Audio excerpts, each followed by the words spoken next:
आदिम तीर्थंकर प्रभु आदिनाथ मुनिनाथ, आधि व्याधि अघमद मिटे, तब पद में मम मात।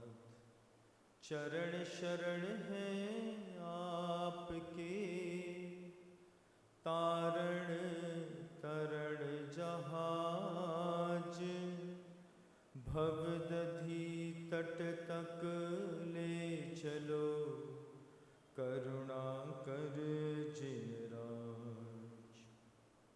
बोलिए आदि ब्रह्मा श्री आदिनाथ जी भगवान की, परम पूज्य आचार्य भगवंत गुरुदेव श्री विद्यासागर जी महाराज की, वर्तमान आचार्य परमेष्ठी गुरुदेव श्री समय सागर जी महाराज की, समस्त मुनि संघ की।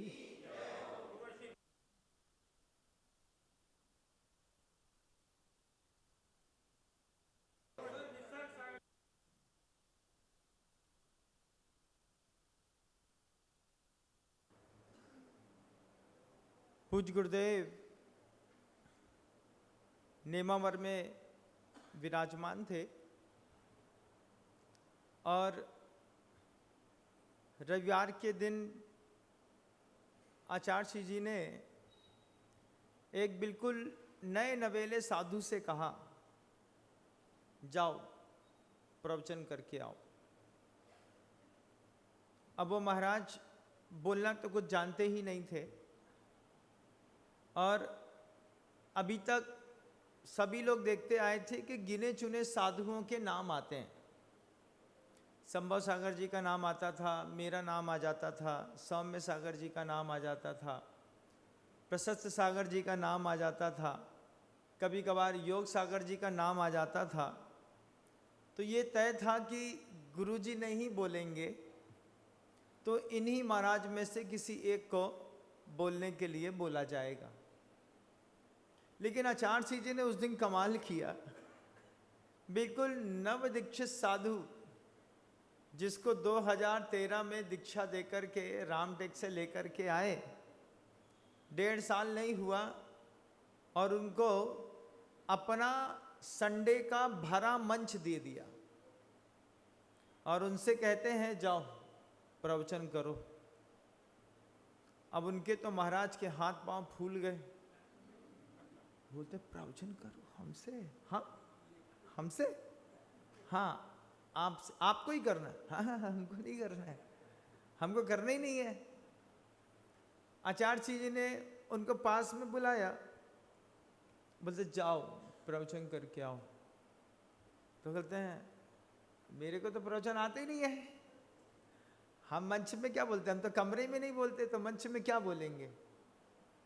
आचार्य जी ने कहा जाओ, अभी तुम संसार से आ रहे हो, तुमको संसार से यहाँ पर आते हुए ज़्यादा समय नहीं गुजरा है, अभी अभी तुमने अपनी लाइन ट्रैक चेंज किया है। 30-35 साल तुमने संसार में गुजारे हैं, अब तुम प्रवचन करके आओ। वो हाथ जोड़ के बोलता है मजाक है क्या प्रवचन करना? आपका मंच है, 1,500-2 हजार आदमी बैठा हुआ है और आप कहते हैं प्रवचन करके आओ। बड़े महाराज जी लोग को बोल दीजिए, विनम्र सागर जी को बोल दीजिए, वो चले जाएंगे, वो कर देंगे 1 घंटा प्रवचन। आचार्य जी ने कहा उसको मैं भेजता रहता हूँ, आज तुमको प्रवचन करके आना है।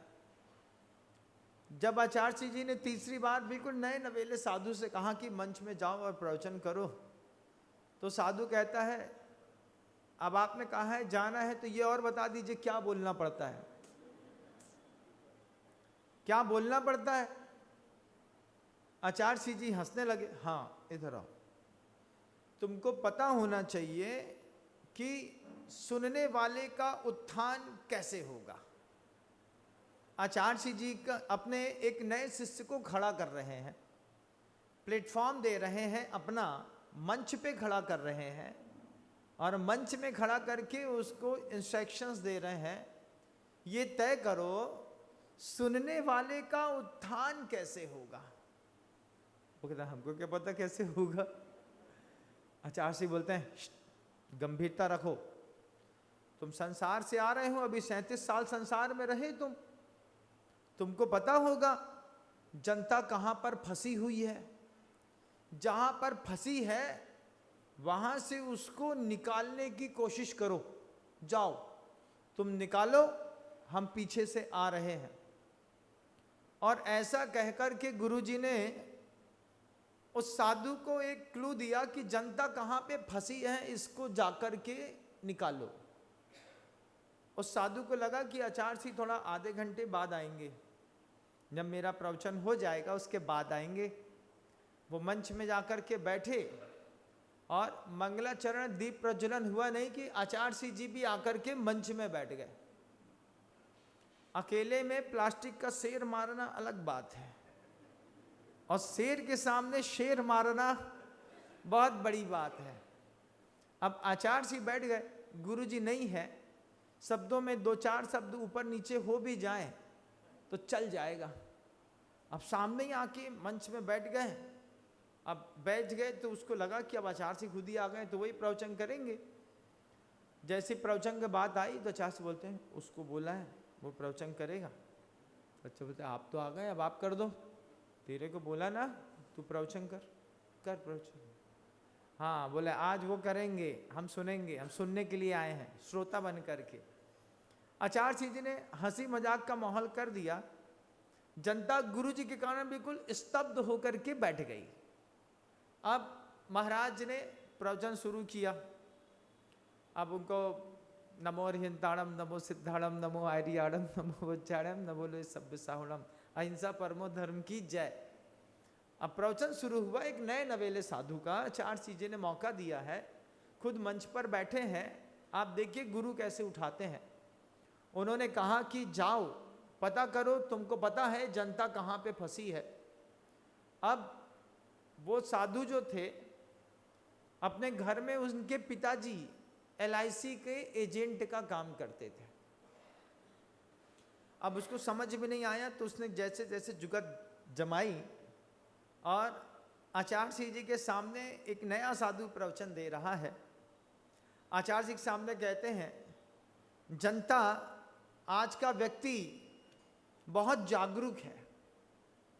आज का व्यक्ति जागरूक है किसके प्रति? तो कहते हैं द्रव्य के प्रति। द्रव्य किसको कहते हैं? शरीर क्या है? जीव द्रव्य है ना। हाँ, इसके प्रति आदमी बहुत जागरूक है। कितना जागरूक है कि मेरा शरीर छूट ना जाए, इसके लिए अरबों रुपए की पॉलिसी कराता है। आपने भी पॉलिसी कराई होगी, नहीं कराई? कराई है। महाराज जी हमारा भी 1 करोड़ का बीमा है, अगर कल को हमको कुछ हो जाए तो हमारी पत्नी कम से कम 1 करोड़, 2 करोड़, 5 करोड़ की धनी तो है, बिल्कुल निश्चिंत है। आप जागरूक हैं। पढ़े लिखे लोग अलग तरीके से शरीर को लेकर के जागरूक हैं। अब वो साधु को जो दिख रहा है वो साधु कह रहा है देश में इतना बड़ा कोयले का काम होता है पूरे भारत के अंदर, उसमें 33% share life insurance company LIC का है। 33%। और वो पैसा उसके पास कहाँ से आया? आपको उसने एक प्रोजेक्ट के तहत बताया कि भैया इतना प्रीमियम जमा कर दो, इतना प्रीमियम जमा करोगे तो तुमको 1 करोड़ का तुम्हारी पूरी जिंदगी की सुरक्षा की व्यवस्था हम देंगे, मरने के बाद तुम्हारी पत्नी को 1 करोड़ मिलेगा, ये बिल्कुल तय है। आपने प्रीमियम भर दिया, वो प्रीमियम थोड़ा थोड़ा थोड़ा थोड़ा इकट्ठा होते होते अब एक आदमी प्रीमियम भरे तो कोई बात नहीं, जब पूरा देश प्रीमियम भर रहा हो, एक जगह पूरे देश का पैसा सेंट्रलाइज हो रहा हो, आप कल्पना करिए उस व्यक्ति के पास कितनी ताकत है। आज पूरे भारत में जो कोयले का व्यवसाय होता है, जितनी खदानें लाखों करोड़ों रुपए की खुदती हैं, उसमें 33 शेयर परसेंटेज है लाइफ इंश्योरेंस कंपनी का। भारत की सरकार के पास 33% है, 33% HDFC बैंक के पास है, 1% जनता के पास है, 1% मात्र। अगर आपने कभी कोल इंडिया का कोई शेयर खरीदा होगा तो उसने सिर्फ 1% शेयर इशू किया है देश की जनता के लिए, जबकि 3 बड़ी कंपनियों के पास 33% शेयर हैं। और ये अगर तीनों मिल करके 20 पैसा किलो भी अगर कोयले का रेट बढ़ा देते हैं, इनके हाथ में है, ये जब चाहें तब बढ़ा दें, क्योंकि हम मालिक हैं खदानों के, इनने इन्वेस्ट किया है, सरकार की ज़मीन है, सरकार के पास पैसा नहीं, उनने कहा तुम लगाओ तुमको भी शेयर देंगे, तुम लगाओ तुमको भी शेयर लेंगे। तो 2 बड़ी कंपनियों ने शेयर लगाए, अपना पैसा लगाया। अब तीनों मिलकर के चूंकि तीनों एक जैसे हो गए हैं, तब तीनों के पास ताकत है, तो 20 पैसा अगर ये 1 किलो में बढ़ाते हैं तो एक दिन में 4000 करोड़ रुपए कमाते हैं, सिर्फ 20 पैसा किलो बढ़ाने। अगर इनने 2 रुपए किलो बढ़ा दिया है कोयले का रेट, तो आप सोचिए इन 3 के पास कितना पैसा आता है। पैसा किसका है? आपका है। कमा कौन रहा है? वो जो उसको मैनेज कर रहे हैं, मैनेज करने वाले हजारों करोड़ों रुपए कमा रहे हैं। और एक साल कमा रहे हो ऐसा नहीं, हर साल कमा रहे हैं। वो रात में सोते भी हैं, सो के उठते हैं तो उनकी संपत्ति 100-200 करोड़ रुपए बढ़ करके मिलती है, क्योंकि आप जागरूक हैं द्रव्य के प्रति। द्रव्य के प्रति आप जागरूक हैं। हमने पॉलिसी कराई महाराज, जीवन में कोई घटना नहीं घटी आपके साथ, पूरी की पूरी पॉलिसी उसमें चली गई। फिर सरकार को समझ में आया कि पॉलिसी की चीज़ तो बड़ी ज़बरदस्त है, तो सरकार ने दूसरी पॉलिसियाँ शुरू कर दी। काय की पॉलिसी हैं, आपकी वाहन की पॉलिसी है। अगर आपके वाहन का बीमा नहीं है, रोड में तुम गाड़ी नहीं चला सकते। एक नई नवेली खरीदो, उसके चक्कर में 50,000, 80,000, 1 लाख देना पड़ता है।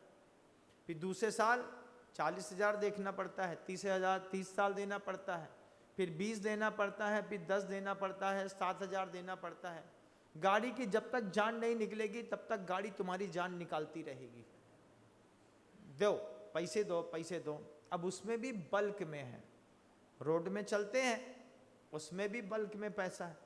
कहाँ कहाँ पैसा देते हैं आप जानिएगा। महाराज नए नवेले महाराज प्रवचन दे रहे हैं, आचार्य श्री जी सुन रहे हैं। गुरु की कृपा हो तो कैसे गधा गढ़धर बनता है, मैं आपको उदाहरण दिखा रहा हूं।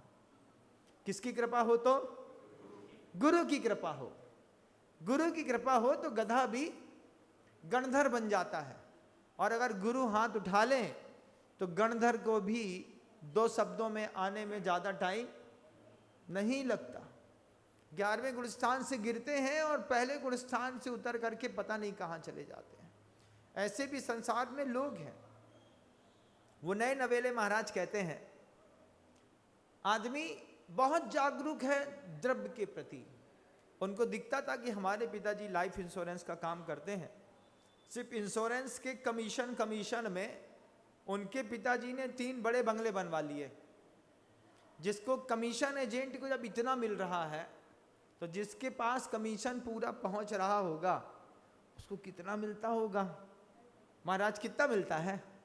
तुम्हारे हमारे अंदाज से बाहर है। हम तुम अंदाज भी नहीं कर सकते कि किस चीज़ की पॉपुलैरिटी है। मिडिल क्लास के लोगों में इतनी अवेयरनेस है द्रव्य के प्रति, अपने शरीर के प्रति, कि हम इसका बीमा ज़बरदस्त तरीके से कराते हैं। LIC पूरी दुनिया में हर घर में छाई हुई है, हर बार नई पॉलिसी निकालती है। मैं LIC का विरोध नहीं कर रहा हूँ, आप करते हैं, आपकी जागरूकता की बात दिखा रहा हूँ कि आप द्रव्य के प्रति जागरूक हैं। वो महाराज चूंकि अभी 1.5 साल हुआ था संसार से इधर आए थे, तो वो जहाँ पर रहते थे उनके बगल में एक बहुत बड़ा बियर बार का काउंटर था। तो बियर बार के काउंटर में महाराज ने देखा वो उस बियर बार के काउंटर का ठेका बिका 180 करोड़ रुपए का। एक काउंटर 180 करोड़ के ठेके में बिका है। बहुत बड़ा था, विशाल था, उसमें मॉल भी था। तो उन्होंने कहा कि व्यक्ति जागरूक है शरीर के प्रति, व्यक्ति जागरूक है शराब के प्रति। क्या आप खुद सोच के बताइए, अगर आज दिल्ली में पूछा जाए कि आपने कभी वोकेशनली ड्रिंक किया है, तो आप क्या बोलेंगे? महाराज बिन जाने तो दोष गुणन को कैसे तजिए कहिए।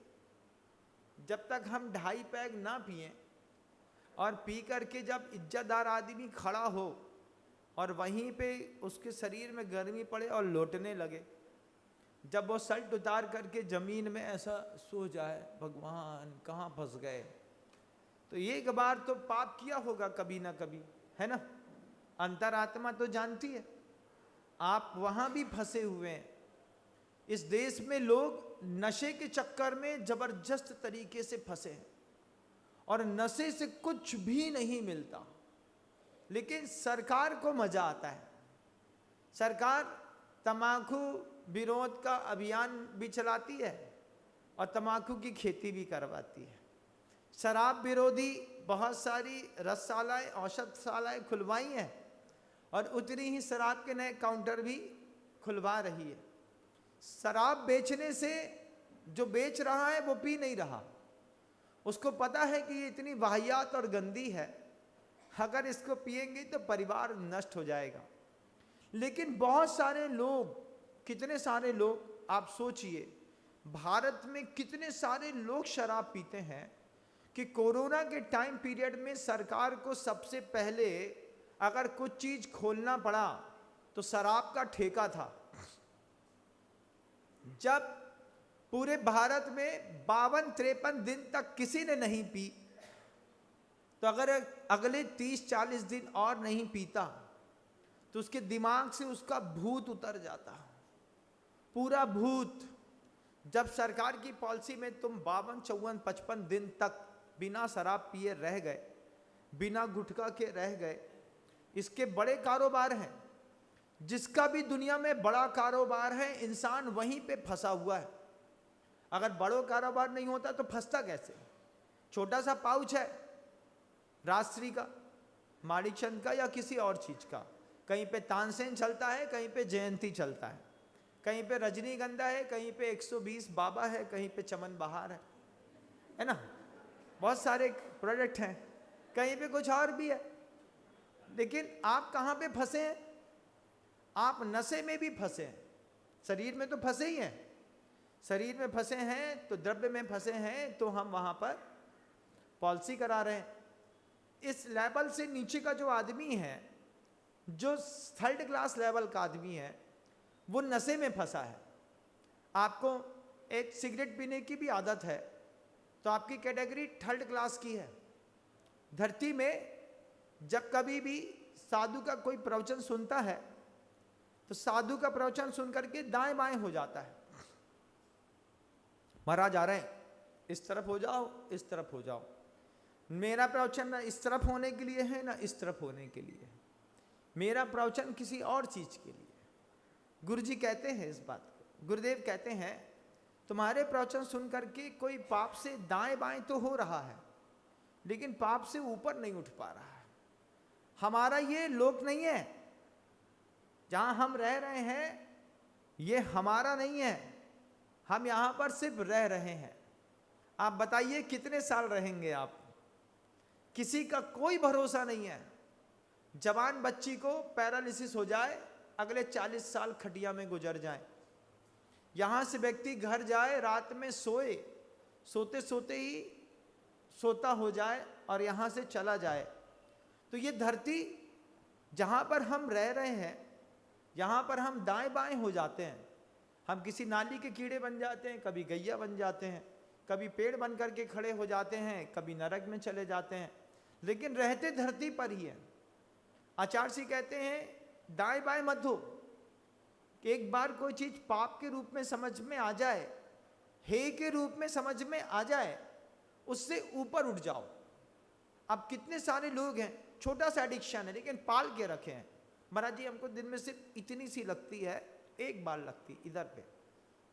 अच्छा, दवा लिया तो बस ऐसा लगा चैतन्य चूर्ण है, जैसे डूरासेल की बैटरी दोनों तरफ फंसा दी हो और फंसाने के बाद पूरे शरीर में रस का प्रवाह चल रहा हो लगातार।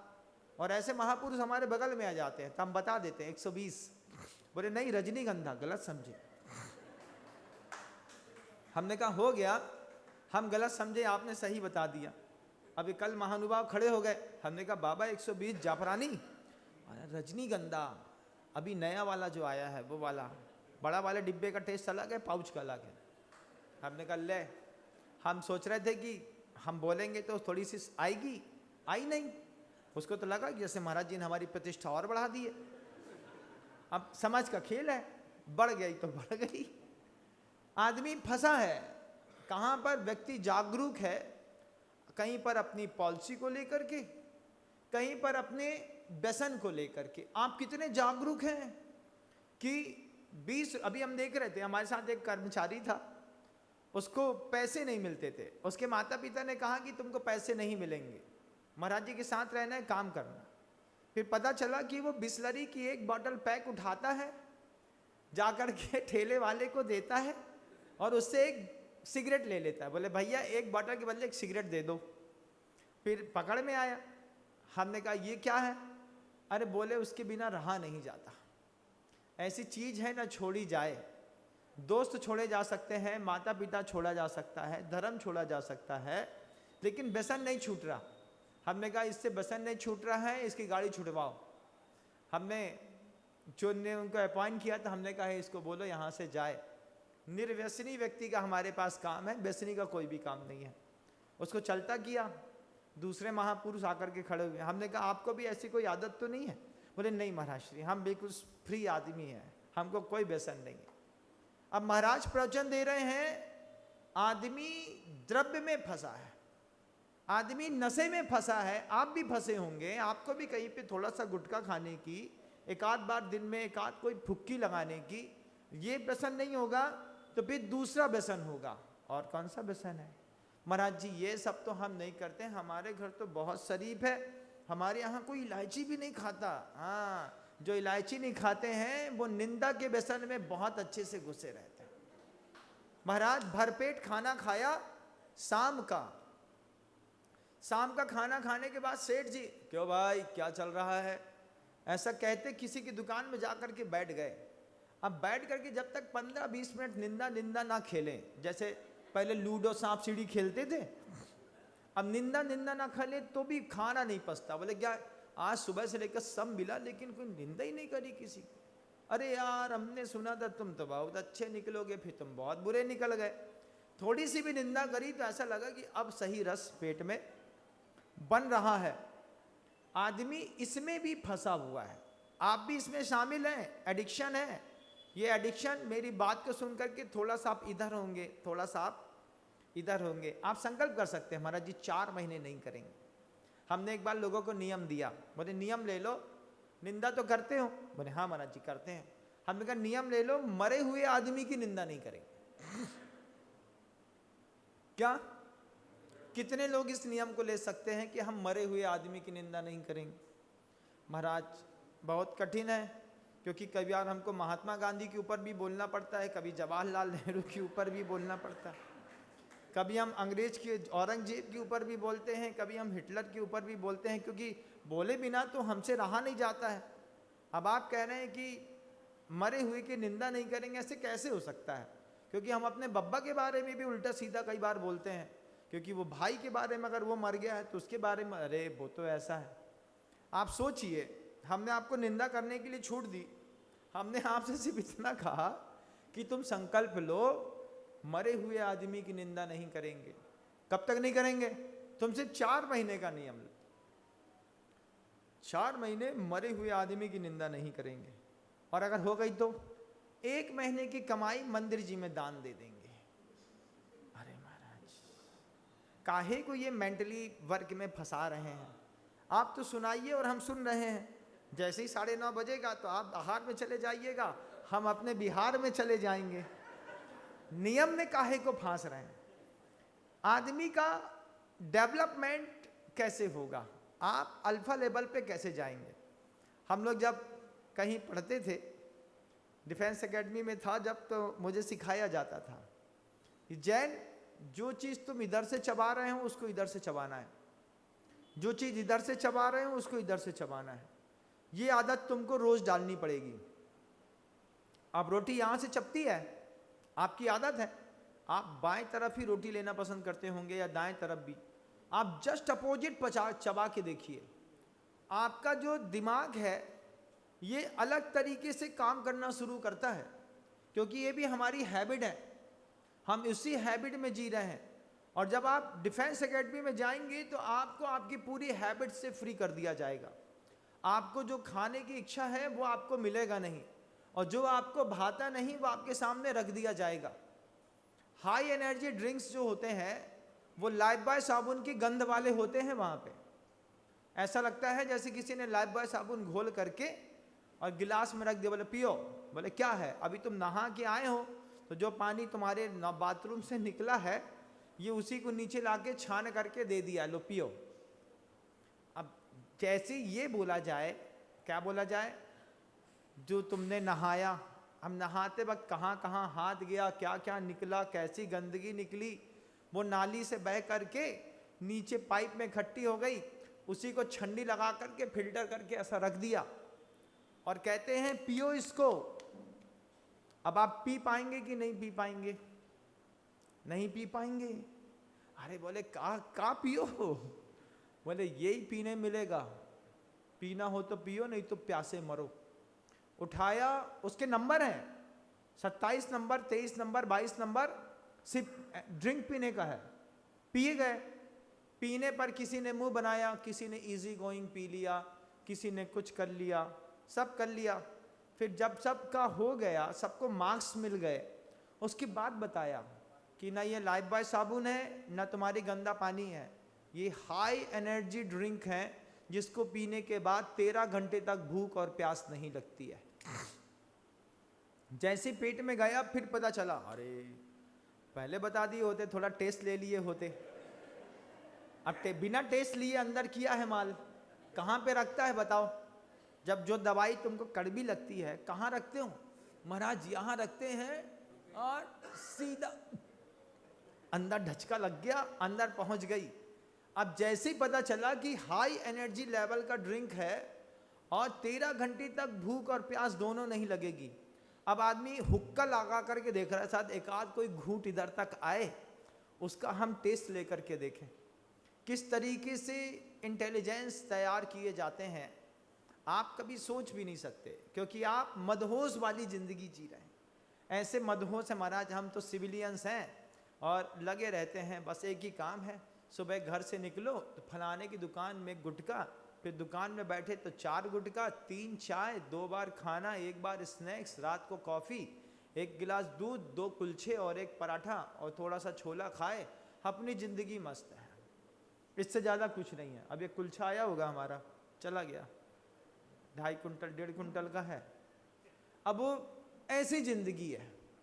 अब महाराज कहते हैं आदमी द्रव्य के प्रति बहुत जागरूक है, शरीर के प्रति आप बहुत जागरूक हैं। आपको गुटखा ना मिले आपसे रहा नहीं जाता। 500 करोड़ रुपए की जो लोग शराब बेच रहे हैं एक दुकान से, आप देखो कि देश की जनता शराब पीने के लिए कितनी जागरूक है, और उसकी जागरूकता में और जागरूकता पैदा करी जा रही है। बड़े धोनी भाई आ गए और बता रहे हैं ये शराब है, काहे से बनी है? जामुन के टेस्ट वाली है। अच्छा, बिल्कुल जामुन जैसी दिख रही है। अरे यार, ऑरेंज के जूस तो बहुत पिए, एक बार जामुन वाला जूस पी करके आते हैं। अब जामुन वाली शराब, जामुन वाला टेस्ट, जामुन जैसी गिलास आप पी रहे हैं, उसका लगातार यही सरकार प्रमोशन कर रही है। सरकार की आज्ञा के बिना तो कुछ दिखाई नहीं देता ना टीवी में, है? अच्छा बताओ, कोई उल्टी सीधी बात हो जाए तो सरकार उसको तुरंत कंट्रोल कर देती है। झगड़े हो रहे होंगे, जो दिखाना है दिखाओ, नहीं तो नेट काट दो, है ना? तो सरकार चाहती है आप ऐड देखें शराब का। सूचना और प्रसारण मंत्रालय इस बात को चाहता है। कि आप शराब का ऐड देखें, शराब खरीदें, इससे हमको 18% से लेकर 300% तक का प्रॉफिट है। इससे गवर्नमेंट चलेगी, सरकार चलेगी कि सरकार के पदों पर बैठे हुए लोगों के घर चलेंगे। जब ईडी कभी छापा मारती है किसी प्रतिष्ठित व्यक्ति के यहाँ, 27 किलो सोना निकला, 180 करोड़ रुपए नगद निकले, 15 बंगले निकले। किसके? बोले कुछ नहीं था, ओएसडी था। ओएसडी के पास से इतना निकला, मालिक के पास से कितना भैया?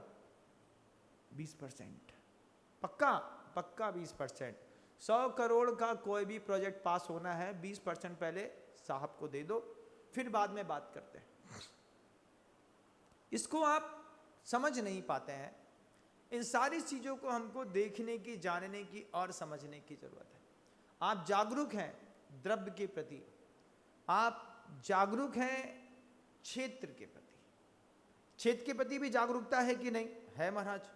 मकान खरीदने से पहले 100 बार पूछोगे, ये टी पॉइंट का मकान खरीदें कि नहीं खरीदें।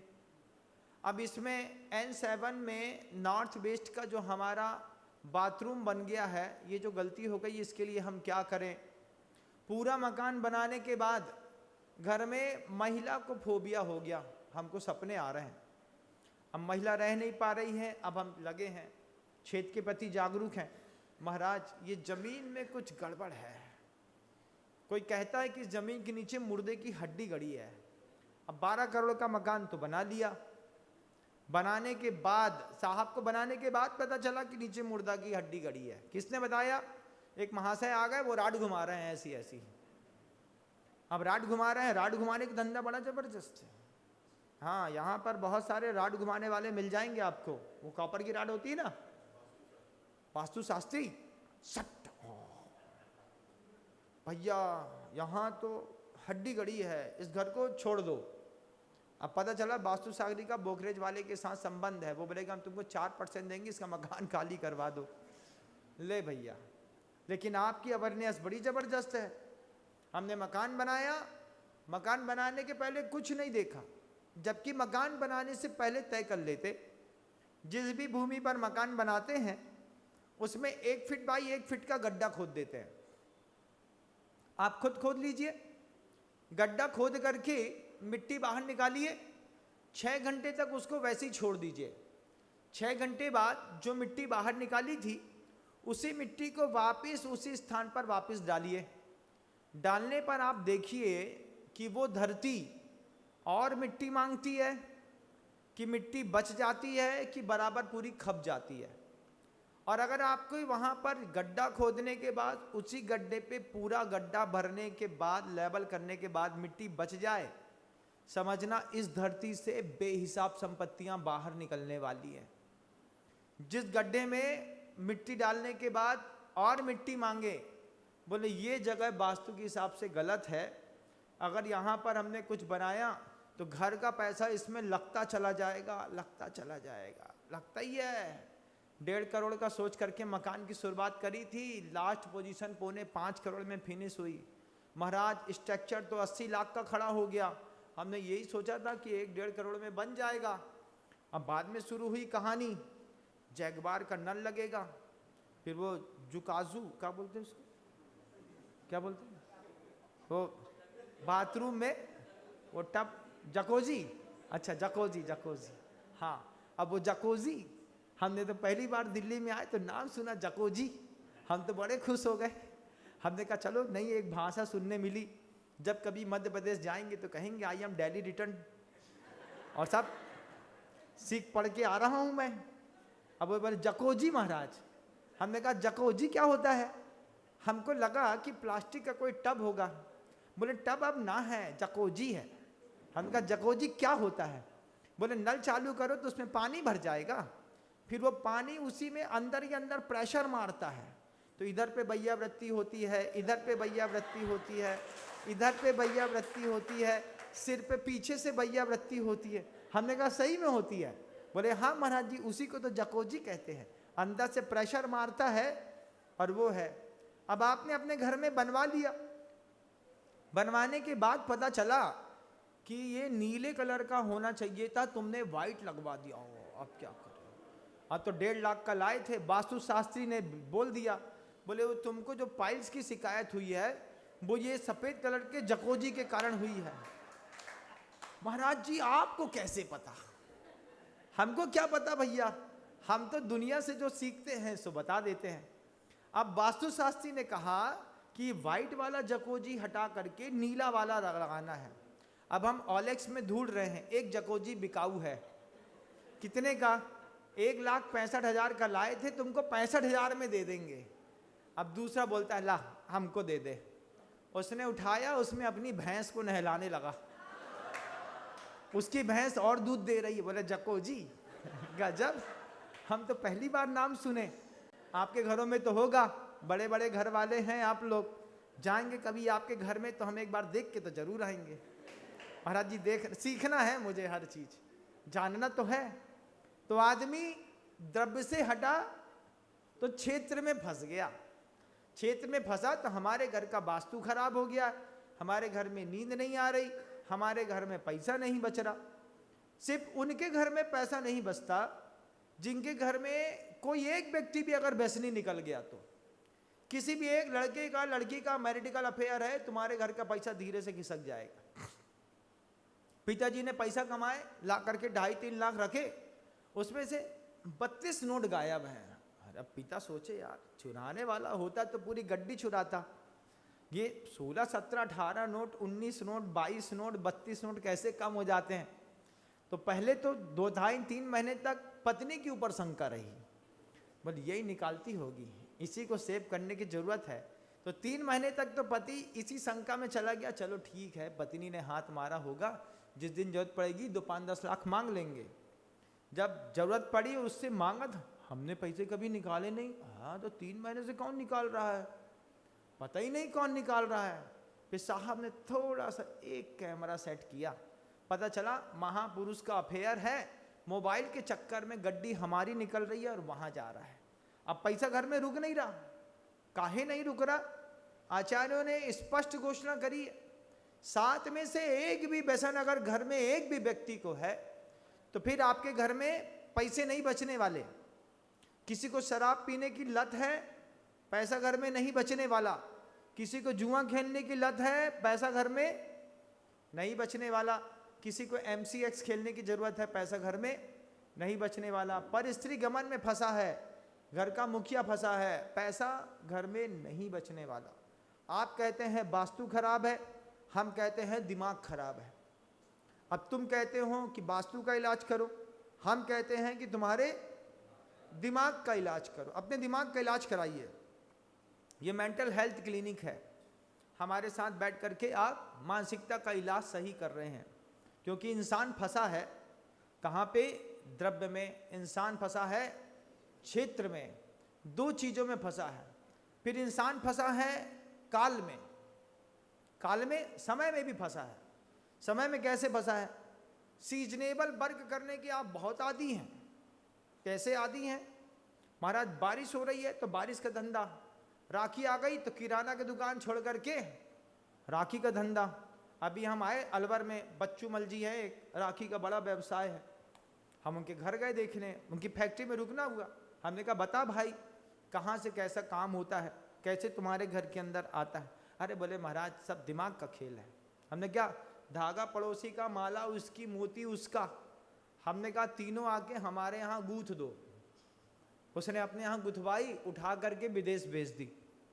दिया लिया, दिया तो कुम्हार बनाता है, अब बस उसकी पैकिंग मटेरियल अच्छा होना चाहिए। एक प्लास्टिक के ऊपर से डालो, अंदर अच्छा कलर कर दो, पैक करके बेचता है। हमें कहाँ जाता है?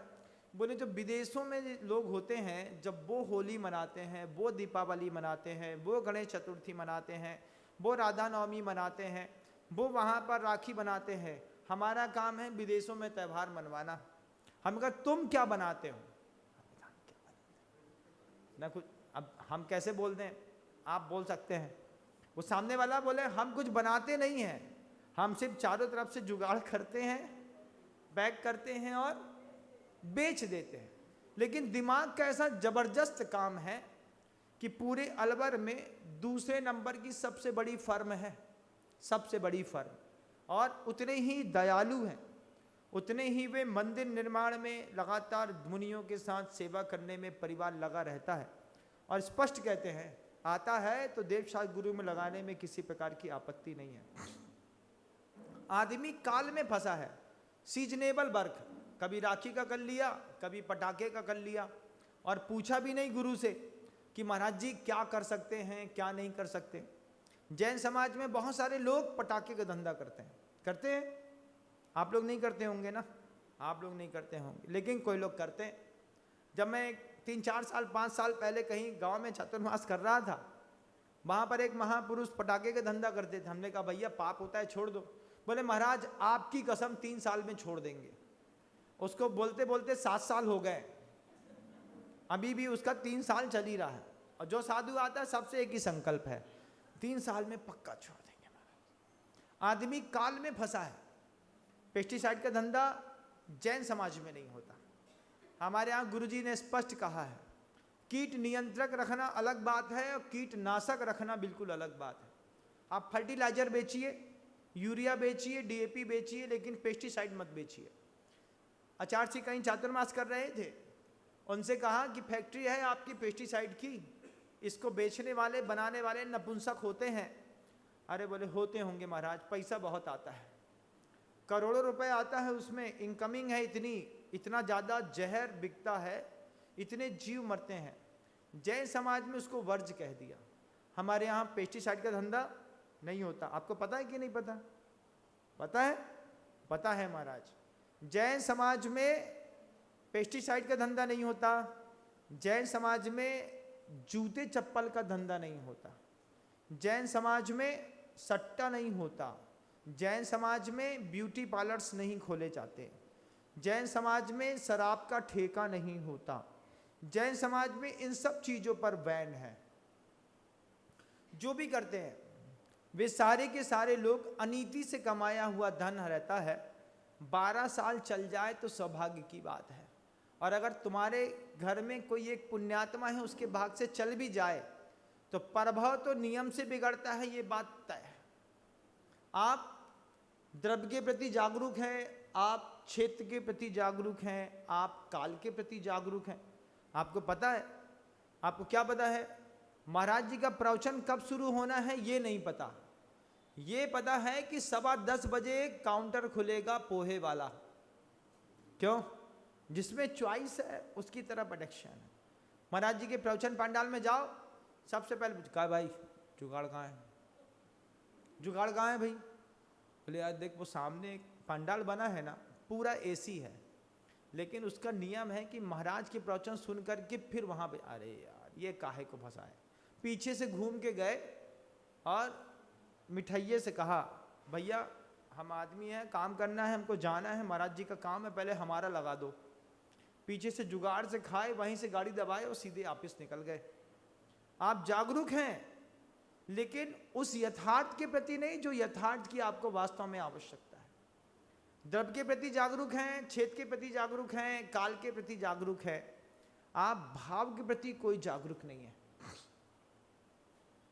भाव जैसा है वैसा रहने दो, बस द्रव्य क्षेत्र काल बदलना चाहिए। द्रव्य क्षेत्र काल बदल जाएगा, आपकी जिंदगी सबरी सबरी से दिखाई देगी।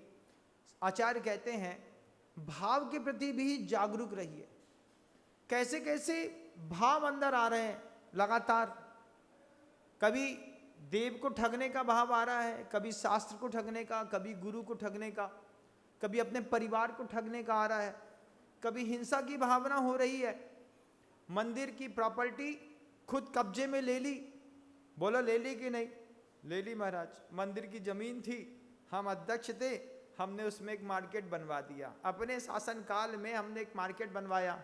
अच्छा किया तुमने मार्केट बनवाया। फिर क्या किया? शुरू की 5 दुकानें हम ही ने किराए पे ले ली। आपने किराए में ले ली, आपने अच्छा किया। कितने किराए में ले ली? अरे 700 रुपये महीना किराए में महाराज। जिस मकान की, जिस दुकान की कीमत आज की प्रेजेंट डेट में 1.25 लाख रुपए महीने किराए पे मिलने वाली दुकानें, आदमी 700, 800, 1400, 1600 रुपए के किराए पे कब्जा करके भगवान के साथ हिंसा कर रहा है। हो रही है कि नहीं हो रही? बोलो, हो रहा है। अब अध्यक्ष, मंत्री और कोषाध्यक्ष तीनों बन गए। तीनों ने मिल करके एक गद्दी में बैठ करके बात कर ली। क्यों भाई, क्या चल रहा है? अरे यार सेठ, 3 करोड़ रुपए बैंक में रख दिया मंदिर का, 4 विधान कराए, 4 विधान में 4 धांसू महाराज बुलवाए। धांसू महाराज बुलवाने पर अच्छी बोली हुई, बोली का पैसा जबरदस्त आया, उठा करके बैंक में डाल दिया। अब बैंक में डालने पर मंत्री ने दिमाग दिया, बैंक में कितना देता है बैंक? बोले 80 पैसा देता है, हम तुमको 1 रुपये 20 पैसे दे देंगे, हमको दे दो। अब मंदिर का पैसा जो मंदिर के विकास कार्य में लगना था, उसको तुमने बैंक में डाल करके और मंत्री जी को 1 रुपये 20 पैसे के ब्याज में दे दिया। और हम मंत्री हैं, विश्वास नहीं है? हाँ विश्वास है। अब 7 साल से पैसा मंत्री जी के पास 1 रुपये 20 पैसे में चल रहा है। मंत्री जी उसी पैसे को मार्केट में 2.5 रुपये में चला रहे। हाँ, ये हिंसा नहीं है? भगवान को तुमने लूटा नहीं? लूटा क्या है? बोले महाराज हमारा तो ब्याज का धंधा है, हमने कहा 80 पैसा मिलता है, हम 1.20 दे देंगे। अब 1.20 का हम 2.5 ले रहे हैं, 2 ले रहे हैं, 3 ले रहे हैं, हम पैसे को सेफ्टी तो बना के रखे हैं ना महाराज। एहसान है कि नहीं हमारा? बताओ, एहसान है कि एहसान फरामोशी? आप तय कर लीजिए। ऐसी एहसान फरामोशी कई संसार में लोग करते चले जा रहे हैं। हर समाज, हर मंदिर में, हर ट्रस्ट में इस तरीके का एक लफड़ा जरूर मिलता है। ये भी हिंसा है। आप भाव के ऊपर नहीं है, द्रव्य, क्षेत्र और काल में लगे हैं, साधु लगातार भाव में लगा है। इधर क्या है? भाव की खूबी देखिएगा, बड़ा जबरदस्त काम है। थोड़ा भी मन खराब होता है, आलोचना कर लेते हैं, तस्मिच्छा में दुक्खड़म। हमारा ऐसा भाव ही नहीं था, पता नहीं कैसे मेरा ऐसा भाव आ गया। आपने कभी बोला तस्मिच्छा में दुक्खड़म? आलोचना पाठ कितने लोगों को याद है? कंपटीशन करेंगे हम, ध्यान रखना। हाँ, अब सराफत से हाथ नीचे हो गए। पढ़ते तो रोज हैं, याद किसी को नहीं है, लेकिन महाराज आप पढ़ेंगे तो आपके साथ पढ़ लेंगे। हम लोगों की दीक्षा हुई, 13वें दिन आधे साधु को प्रतिक्रमण याद मिला, और कुछ ब्रह्मचारी तो ऐसे थे कि महाराज जी लोग उसको पहले से प्रतिक्रमण पढ़ाते थे। बोले प्रतिक्रमण पढ़ लो, बनना तो मुनि है ही तुमको 3 महीने बाद। तो जिस दिन प्रतिक्रमण हुआ, जिस दिन मुनि बने, उस दिन ऐसे बैठ करके आंख बंद करके प्रतिक्रमण करना शुरू किया। तो दूसरे महाराज पूछते हैं, बोले प्रतिक्रमण कब याद किया? अरे बोले 3 महीने से प्रैक्टिस चल रही थी, आज वो प्रैक्टिस का परफॉर्मेंस सही होने वाला है। तो पढ़ करके आगे निकल गए। अब तुम जिंदगी भर भाव हिंसा करो, भाव द्रव्य संचय करो, भाव से दुनिया भर के भाव बिगाड़ो, अपने भाव को हल्का करो, लेकिन आलोचना नहीं करो। आलोचना पिछली बार कब करी थी? अरे भगवान के पास जाते, बताओ कौन अच्छा? भगवान अच्छे कि महाराज अच्छे? कौन अच्छे? महाराज अच्छे। आलोचना करने में भगवान अच्छे। पथरा के हैं, चोन बोलना है, बोला महाराज हमने बहुत पाप करे, तुम क्षमा करो। भगवान के सामने पाप बोले, उतर आए, क्योंकि भगवान कुछ बोलते नहीं है। तो जब पाप कहना हो तो भगवान अच्छे लगते हैं, लेकिन पाप कहते वक्त जीवित गुरु की आवश्यकता पड़ती है, जो तुम्हें डांटता हो, समझाता हो, बोलता हो, तुमसे आर्गूमेंट करता हो। अरे महाराज जी के सामने बोलो तो फिर गड़बड़ हो जाती है। क्या सोचेंगे महाराज जी कि हमने ऐसा कर दिया? लेकिन कुछ लोग निर्मल हृदय वाले होते हैं। एक महिला आई, आचार्य जी के सामने चिट्ठी लिख करके बोल गई, मेरे 3 पर पुरुष से संबंध हैं और तीनों मेरे घर में किराएदार हैं, और आप आशीर्वाद दीजिए मैं इस पाप से मुक्त हो सकूं। चिट्ठी सामने रखी, सामने बैठ करके रोने लगी। आचार्य जी ने एक नज़र उठा करके ऐसा देखा, ऐसा आंख बंद करके बोलते हैं, अरे ये तो मंत्री की बहू है, घर समाज के मंत्री की बहू है, ऐसा करती है। धीरे से समझाया, हम कुछ कहें तो बात को मान लेना है। हाँ ठीक है, आप जैसा बोले महाराज, अभी तो आपको अपने माता पिता के यहाँ जाना है। वहाँ गए, तीनों दुकानें, उसके पति को संकेत किया कि ये 3 दुकानें खाली करके यहाँ पे धर्मार्थ के औषधालय खुलेंगे। अब वो मंत्री कहता है, महर्षि इससे जीविकोपार्जन चलता है। बोले सब मिलेगा, तुम तो औषधालय खोल दो, बस हो गया। उसने पत्नी गई, तीनों किराएदार से खाली कराया, तीनों को एक किया, वहाँ पे फिजियोथेरेपी का सेंटर खोल दिया। फिजियोथेरेपी का सेंटर खोल दिया। 2 महीने बाद पत्नी आई, आचार्य सिंह जी बोलते हैं अब ठीक है महाराज जी, आपने बड़ी कृपा करी, गुरु इतना महान होता है हमने कभी सोचा भी नहीं। जब तुमसे कोई गुरु तुम्हारे परिवार में व्यक्तिगत रूप से किसी परिवर्तन की बात करे तो तुम समझना इसमें मेरा और मेरे परिवार का कुछ ज़्यादा भला होने वाला है, इसलिए महाराज हमसे ऐसी बात कह रहे हैं। ये मत समझना कि महाराज को क्या पड़ी है, हम कहें कि दीवार तोड़ करके इसको ऐसा कर लो तो तुम समझना इसमें हमारा कहीं ना कहीं से हित छुपा है। उसके पति को कभी पता नहीं चली वो बात, ना कभी चलेगी, कभी नहीं चलेगी, लेकिन आलोचना इसको कहते हैं। गुरु के सामने आकर के अपना पाप कहा, उसका प्रायश्चित लिया और चलते बने। आलोचना, प्रतिक्रमण, तदुभय, विवेक, व्युत्सर्ग, परिहार, छेदोपस्थापना, ये ऐसे शब्द हैं। ये जब कभी भी भावों में गिराव होता है उसी समय जनता इस चीज का उपयोग करती है। साधु हमेशा करता है, विवेक का प्रयोग करता है, किस चीज से दूर रहना है, किससे बचना है, उसका प्रयोग करता है। पूज्य गुरुदेव ने गजब का हाइको दिया। आचार्य सिंह जी से जब दीक्षा के 8 साल हुए थे, 8वें दीक्षा पर गुरु जी के पास गए। हम लोग ने कहा आचार्य सिंह 8 साल आज दीक्षा के हो गए हैं, आशीर्वाद दीजिए, कुछ उद्बोधन दीजिए, हम लोग के जीवन का विकास हो। आचार्य सिंह जी ने सिर्फ एक हाइको दिया, उन्हें ना भूलो। आचार्य सिंह जी का हाइको है, उन्हें ना भूलो, जिनसे बचना है वक्त वक्त पे। किस वक्त पे किससे बचना है ये हमको ध्यान होना चाहिए। रात में 9 बजे किससे बचना है और दिन के 9 बजे किस चीज से बचना है। रात के 9 बजे व्यसनी मित्रों से बचना है, भूल मत जाना उसको कि व्यसनी मित्र रात में 9 बजे जिंदगी बर्बाद करता है और व्यसन दिन के 9 बजे जिंदगी बर्बाद करते हैं। दिन के 9 बजे रात में पी करके सोया है, दिन का 11 बज गया अभी तक उठा नहीं, उठा है तो बिल्कुल अस्त व्यस्त जिंदगी है। एक बाल यहाँ जा रहा है, कुछ यहाँ जा रहा है, ऐसा झूम रहा है। अब टॉयलेट में जाएगा, वहीं पे पता चला गिर गए, फिर पत्नी जा रही है उठा रही है।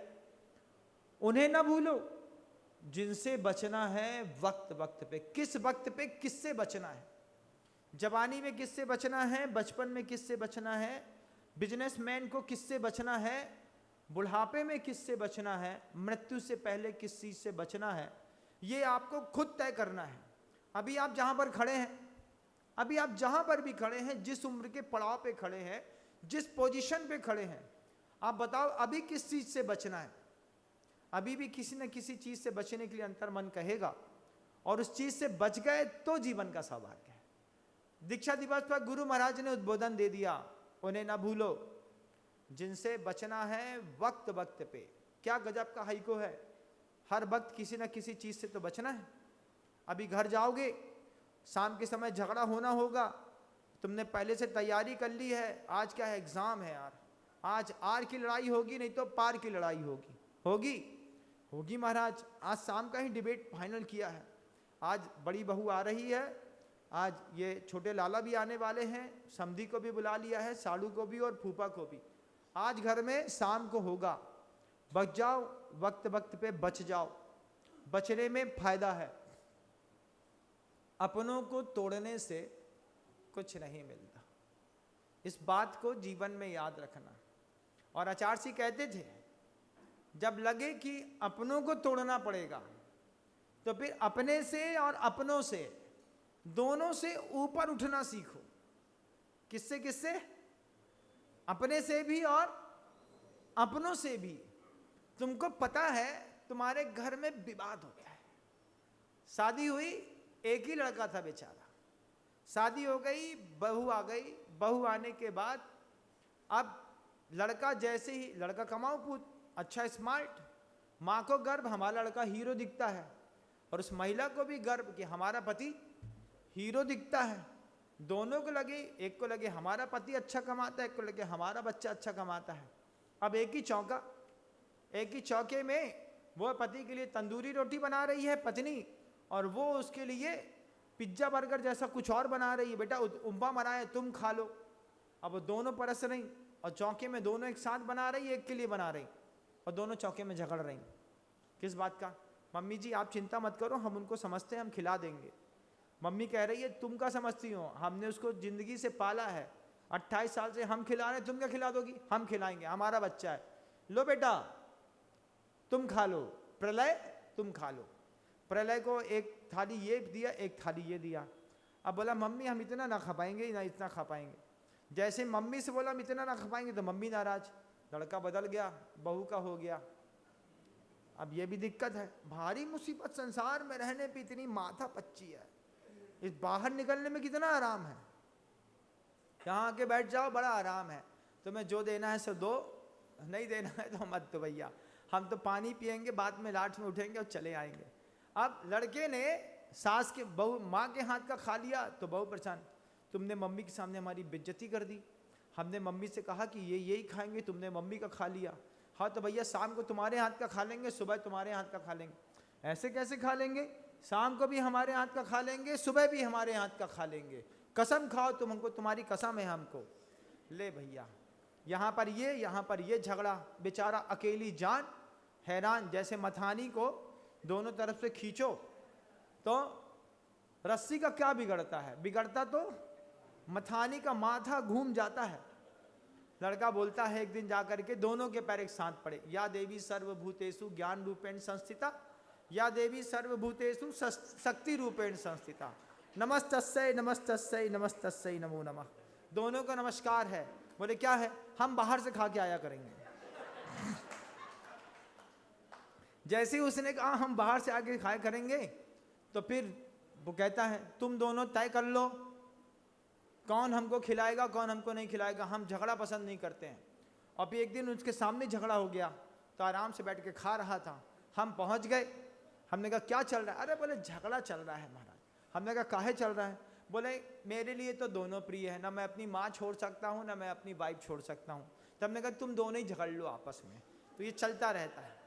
ये तटस्थ महापुरुष बहुत अच्छे हैं संसार में। आप तटस्थ हैं कि एक का पक्ष लेते हैं? पक्ष लेते हैं महाराज। किसका लेते हैं? किसका लेते हैं? बताओ जल्दी, पाप पड़ेगा तुमको। अरे महाराज माँ का क्या है, वो तो 2-4 दिन की मेहमान है, आज है कल चली जाएगी। पत्नी का पक्ष लो, क्योंकि उसके साथ जिंदगी गुजारनी है। अब कमरे में तो उसी को झेलना है, तो हम पत्नी का पक्ष लेते हैं महाराज। आप बहुत अच्छे, आप जेके जी को प्रणाम है। जेके जी का मतलब खुद निकाल लीजिएगा, हम क्या बोलें, सब शॉर्ट फॉर्म में भी कई काम होते हैं। तो ये आदमी इस तरीके से जिंदगी में फंसा है। अब जब वो नए नवेले महाराज ने बात अपनी पूरी रख ली, आधा घंटा हो गया। आधा घंटा होने के बाद जब महाराज ने कहा कि आदमी द्रव्य के प्रति जागरूक है, क्षेत्र के प्रति जागरूक है, काल के प्रति जागरूक है, 3 जागरूकता तो उस साधु ने बता दी। आचार्य जी ने देखा इसको बोलने बोला था, इसको ट्रिक बताई तो ये तो बोलते ही चला जा रहा है। अब भैया कितना बोलना, कब बोलना, कहाँ पे बोलना, कैसा बोलना, उसमें भी चाबी भरनी पड़ती है। आचार्य जी ने बोला हाँ बोलता। फिर जैसी की आवाज़ आई तो वो बोलता है, साधु बोलता है ये सर्दी के दिनों में कफ हो जाता है, इसलिए मुलेठी का पानी महाराज जी लोगों को पिलाना चाहिए। अब आचार्य जी इतना हंसे। अब वो तो साधु है, नया साधु है, अब उसको क्या पता कि आचार्य जी इशारा कर रहे हैं कि भैया बंद करो। वो बंद न करे। जैसे आचार्य जी की तो उसने कहा मुलेठी का पानी हर चौके में होना चाहिए, जिससे किसी को खांसी ना हो। जब मुलेठी के पानी की बात आई तो साधु लोग भी हंसने लगे। आचार्य जी की तरफ देखा, फिर धीरे से इशारा किया। शॉर्ट टाइम टर्म्स के लिए बोला था, पूरा मंच लूटने के लिए नहीं बोला था, शांत बैठ जाओ। आचार्य जी ने खुद ही बोले ओम नमः सिद्धेभ्या। ऐसा देखते हैं, बंद हो गया, बंद कर दो, क्या हो गया? आचार्य जी ने बोले शांत बैठ। जब गुरु जी के सामने उसने द्रव्य की, क्षेत्र की, काल की भाव रखी और बात रख दी, तब आचार्य जी बोलते हैं नई बछिया है, पहली पहली बार रोड में दौड़ती है तो जबरदस्त दौड़ती है। आपके घर में कभी बछिया हुई? आपने गाय पाली कभी? नहीं पाली होगी।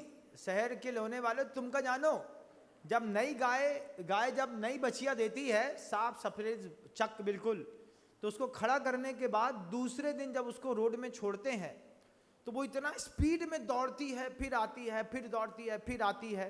कई बार गाड़ी से टकरा जाती है, गिर जाएगी, फिर उठ जाएगी दूसरे दिन। तो आचार्य जी कहते हैं नई नई बछिया है, पहली बार सड़क में छोड़ा तो दौड़ रही है, रुकने का नाम ही नहीं लेती है। तो वो बोलते हैं अरे बछिया को क्या पता कहाँ रुकना पड़ता है। आचार्य जी फिर बगल में बैठे साधु ने शांत किया। फिर गुरु महाराज ने भाव के ऊपर जबरदस्त प्रवचन दिया। गुरु जी ने कहा जिसके जीवन में आलोचना, प्रतिक्रमण, तदुभय, विवेक, व्युत्सर्ग, परिहार और तपच्छेद और उपस्थापन नहीं है, उसके जीवन में बड़ा संशय रहता है। और समय इतना तो छोटे ही महाराज खा गए थे। आचार्य जी 5 मिनट बोले, उन्होंने भी बोधि समाधि कर ली। फिर कमरे में आकर के बड़ा आनंद आया। कमरे में आने के बाद आचार्य जी बोलते हैं, वो गए साधु, महाराज जी हमने कोई गलती तो नहीं कर दी? अरे गलती, आप तो प्रवचनकार निकले, द्रव्य की अपेक्षा, छेद की अपेक्षा, काल की अपेक्षा। बोले महाराज भाव की अपेक्षा बोलना बाकी है, अगले संडे को मौका दीजिएगा। आचार्य जी बोलते हैं जाओ अपने कमरे में बैठो। और आचार्य जी फिर बोलते हैं हम तो समझते थे कि ऐसे ही निकलेगा, यहाँ पे तो हर आदमी बम है। फिर आचार्य जी ने अगले संडे किसी और को दिया, फिर अगले संडे किसी और को। साल में सिर्फ एक बार आया तो भाव की बात उनके मन में दबी तो दबी रह गई। आपने 1 घंटे में इस उत्प्रेक्षा, इस रूपक के साथ जिन चीज़ों को ग्रहण किया है, उन चीज़ों को यथार्थ में समझने और स्वीकार करने की कोशिश करिएगा। जब कोई वक्ता बोलता है तो उसमें यथार्थ बहुत होता है। कई बार सत्य के प्रस्तुतिकरण के लिए कुछ रूपक भी बनाने पड़ते हैं। ये सब मिला जुला एक उद्बोधन है, आपके बीच में रखा।